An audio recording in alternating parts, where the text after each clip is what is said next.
السلام علیکم۔ نماز کی ابتدا اللہ اکبر کے ساتھ کیوں کی گئی؟ اللہ اکبر کے معنی ہی کہ اللہ سب سے بڑا ہے، اور ساری نماز کا مطلب یہ ہے کہ بندہ ہر فعل سے اللہ کی بڑائی کے مقابلے میں اپنی عاجزی و بیچارگی کا مظاہرہ کرے۔ اس چیز کے لیے رب العزت نے نماز شروع کرنے سے پہلے ہی بندے کو بتا دیا کہ تجھے اپنی ساری نماز اس عنوان کے متحد ادا کرنا ہوگی۔ گویا کہ اللہ اکبر نماز کا عنوان ہے۔ نماز رب العزت کے دربار کی حاضری کا وقت ہے، تاکہ اس خاص وقت میں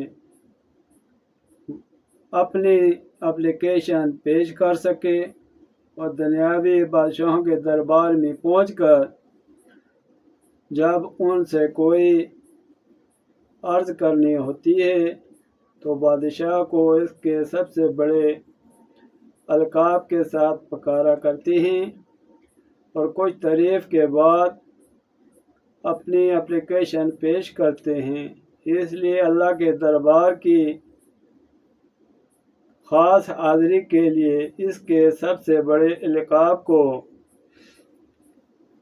مقرر کیا گیا کہ ہے اللہ، تو سب سے بڑا ہے، نہ تیرے مقابلے میں کوئی بادشاہ ہو سکتا ہے اور نہ کوئی حاکم ہو سکتا ہے۔ اور اللہ اکبر کے بعد سبحانک اللہم سے لے کر الرحمن الرحیم تک تمام میرے رب ذوالجلال کی تعریف ہوئی۔ پھر ایاک نعبد، اپنا غلام ہونا، قدیمی نمک خفار ہونا بیان کیا۔ پھر اہدنا الصراط سے لے کر عرضے کا مضمون شروع کر دیا۔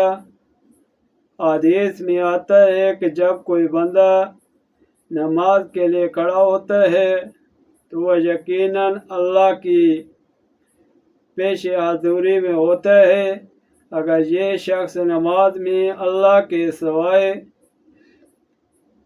کسی اور چیز کا خیال کرتا ہے تو رب العالمین فرماتا ہے کہ اے میرے بندے، تو میرا دھیان چھوڑ کر اپنے خیال اور دھیان کو کس طرف لے جا رہا ہے؟